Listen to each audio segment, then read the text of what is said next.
Good morning, everyone. Welcome to the Morning Kappa at 8 on a Wednesday. We are here to present to you the Midweek Futures Traders Technical Brief, and we are on week 1, 2025 for December.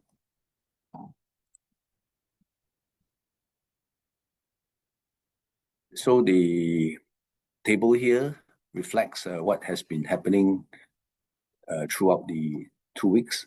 And from the observation that we see is that there has been some movement in the adjustment of positions overall. This is mainly due to the availability of the commitment of traders again after over a month of existence of this data. And the adjustment has been mainly focused on things like the indices, and we can see that from a very negative situation, it has now all moved back to positive. And for the metals, from a neutral position, it has now all also turned back to positive for gold, silver, and copper. Crude oil, which has been flat, remains to be flat, changing from a negative setup to neutral. Where our own markets are concerned, for palm oil, we saw that there is a negative situation that has turned neutral for both the FKLI and also the FCPO. For the Hang Seng Index and also China, which of course do not have the commitment of traders, it has also moved up in tandem with what the US side is doing. So maybe now things have normalized and we can probably see a bit more participation, especially with data availability. But a caveat to more data available doesn't mean more accuracy. So I think this is something we will have to consider. So I think looking back at what the US has been doing, we see the biggest commercials have actually reduced positions on the short side for S&P 500. But for the Nasdaq, we see that there has been an incremental in net shorts position. For the Dow, there has been a reduction of longs. So basically, major indices has been under pressure from rising treasury yields and also a sharp sell-off in crypto-linked shares. Recent data has pointed to a gradually cooling economy, but most policymakers have urged caution on rate cuts, warning that inflation pressures could still resurface. So this is basically the news flow driving the performance of the markets.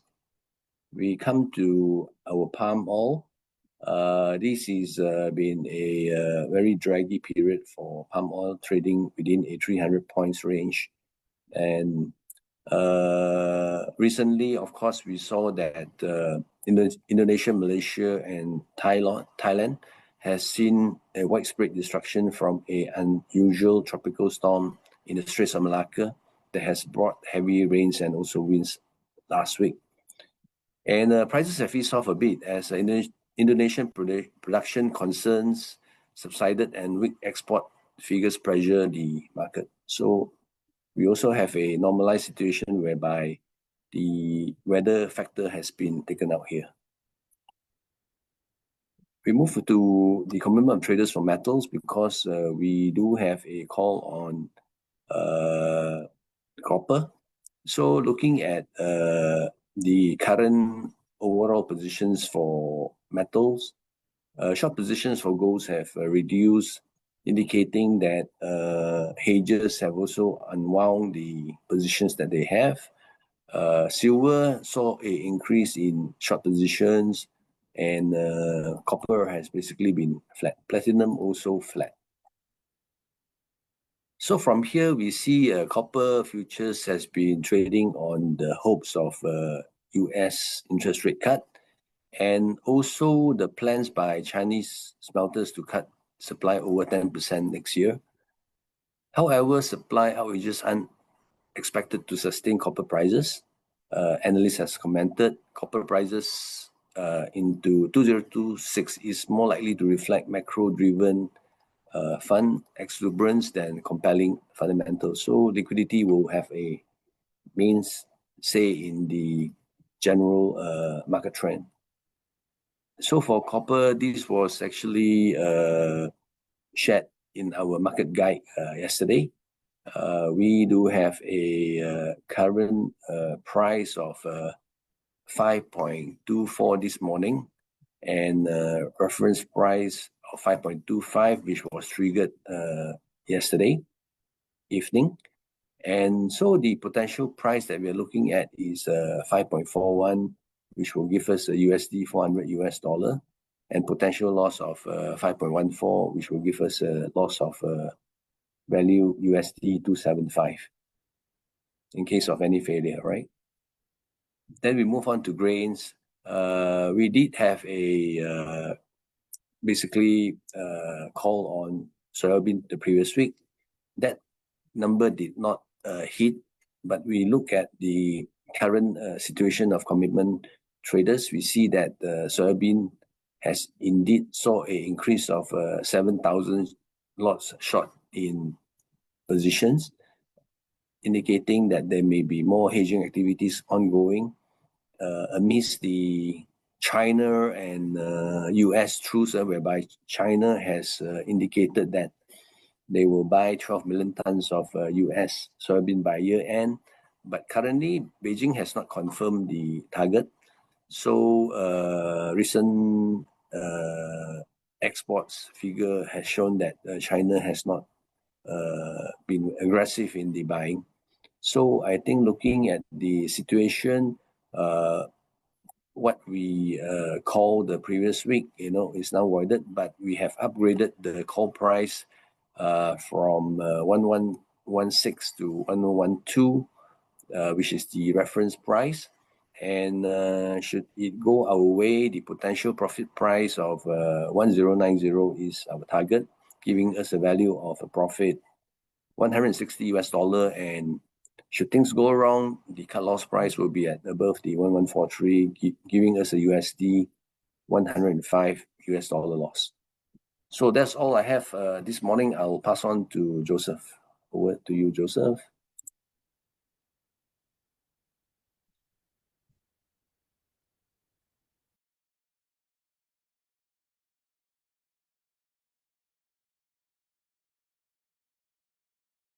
Okay, all right. Morning, everyone. Thanks, Vincent. So looking at the Hang Seng Index, it has yet to cross above the 20 days moving average as what we have discussed yesterday, right? Primarily, we need to look into is that whether the tech stocks can continue to lead the Hang Seng Index higher throughout this week, right? And so these are some of the stocks that are in our watch list, and we'll continue to pay attention to the big cap ones like Tencent, Alibaba, SMIC, Hua Hong, right, as well as the commodity-based counters, aluminium, China, Sino Biopharma, right.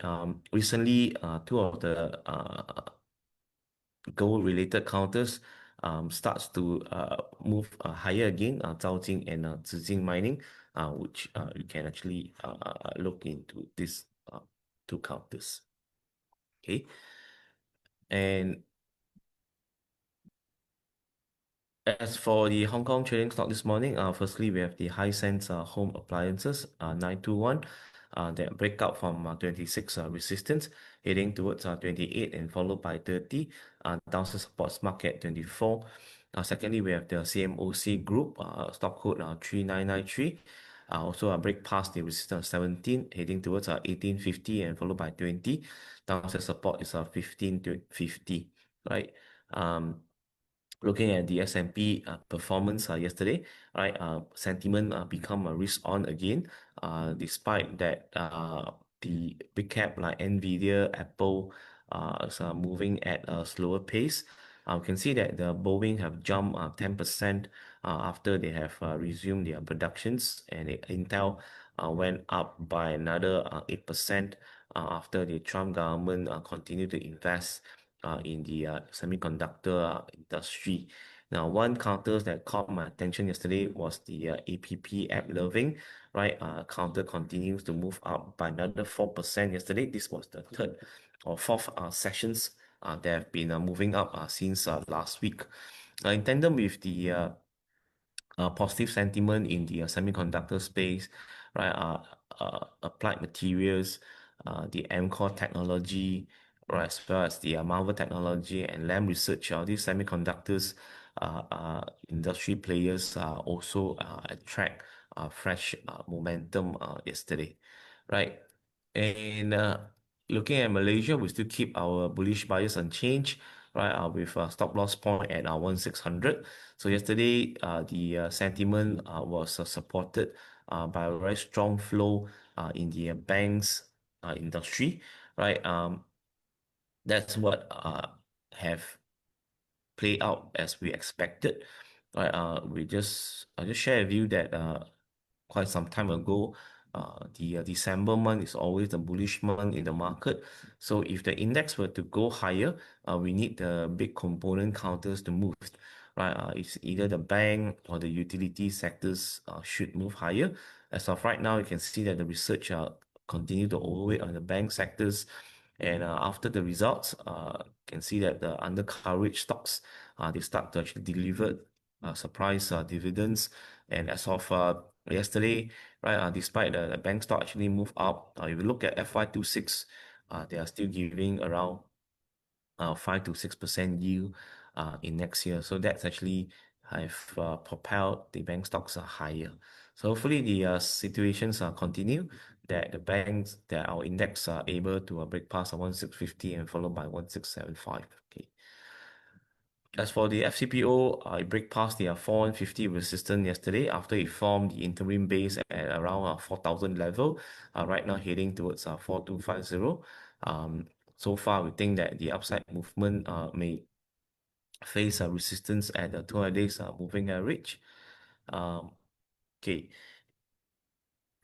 so before we continue, I just want to share with you one of the chart that shows about the how do we look at the FCPO. So over here, you can see that that is a spread charts on the FCPO, which is the third month and fourth month, and we can see that somewhere in the middle of the November, all right, especially the spread chart have actually went up above the 20 days moving average. That shows that the demands on the near term contracts are higher, right, and the so that's the reason, right? We should stay a little bit bullish on the FCPO.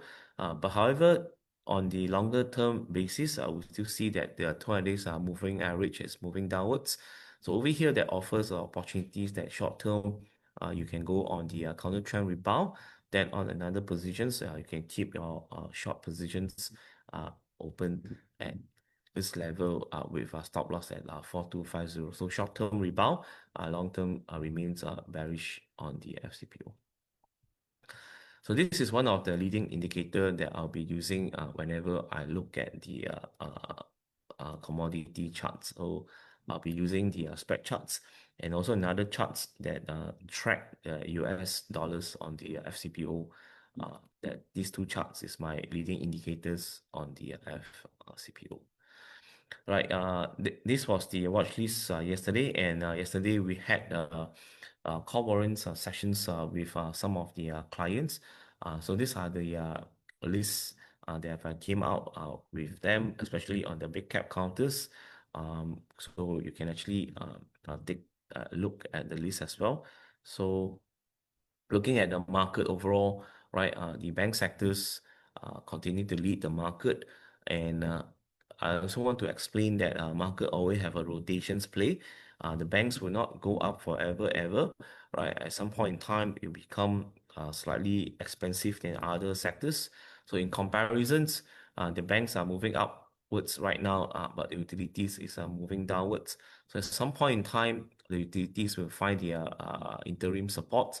That's where the funds will rotate out from the banks, and hopefully they will be moving into the utilities.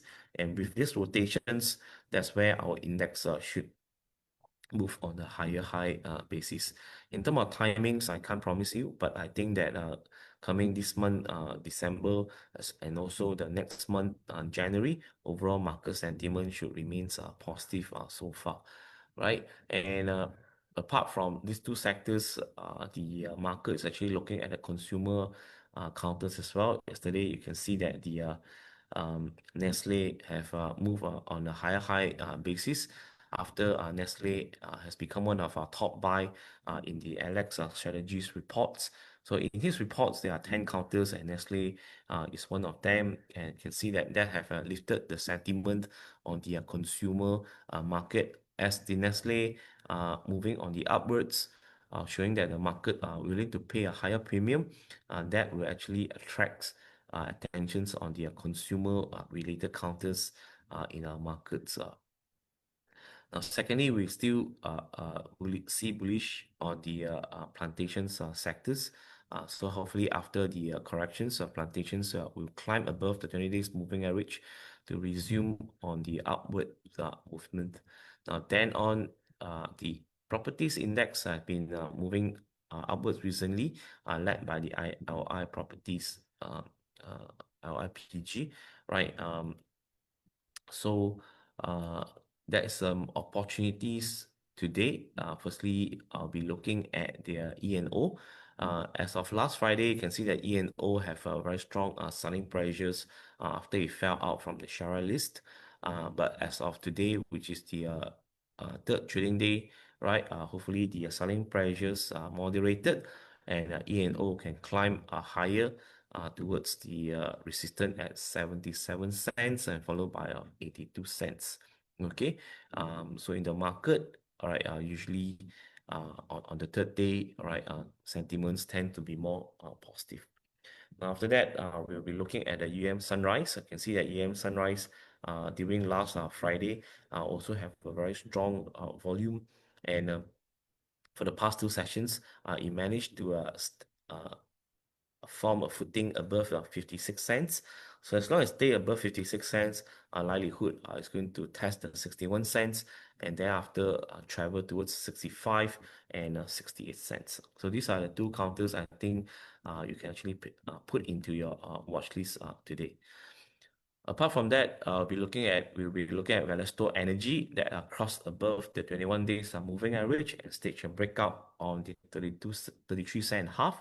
So after a breakout, Valesto should be climbing towards 25 cent and half and followed by 27 cents. Downside support is 22 cent and half. Secondly, we have the Spritzer that experienced a fresh buying pressure yesterday, break past 2 ringgit and 95 cents. The R1 will be at 3 ringgit 20 cents and followed by R2 3 ringgit and 40 cents. Downside support stop loss point is the 2 ringgit and 75 cents. So we have two breakout stock, Valesto Energy and followed by Spritzer. So I stop here and pass on to Iftaar on the building mats report. Thank you.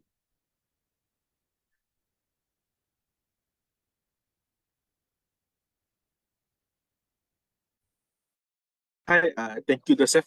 So I'll be presenting basic materials sector update. So we maintain overweight on the sector. So I'll start off with Malayan Cement. MCM's first Q FY26 came in above estimates due to lower than expected coal prices and as well as lower OPEX. But I think moving forward for LMC, a few things to note is that first, their share price movement is usually reactive to their results. And then since post results, we have seen share price increasing by 10% in less than a week. And then secondly is that they have been maintaining their ASPs for quite some time now. I think their ASPs have been sort of stable since July 2023. And then at this moment, they don't have plans to increase their ASPs since they want to take up more market share.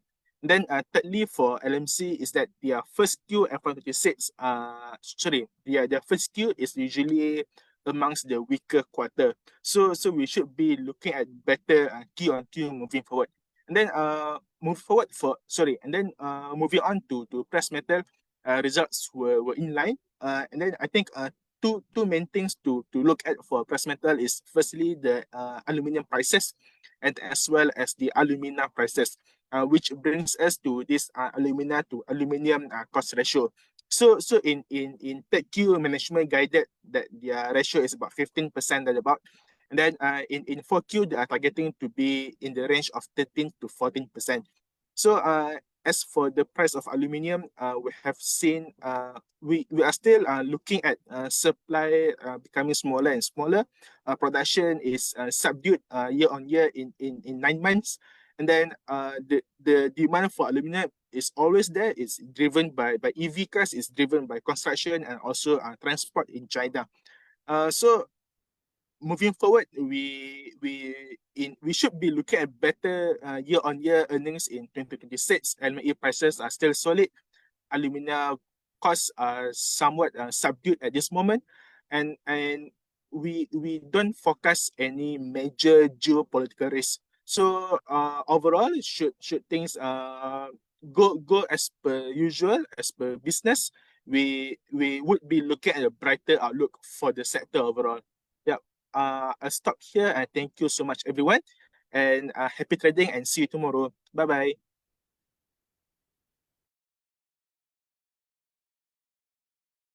bye.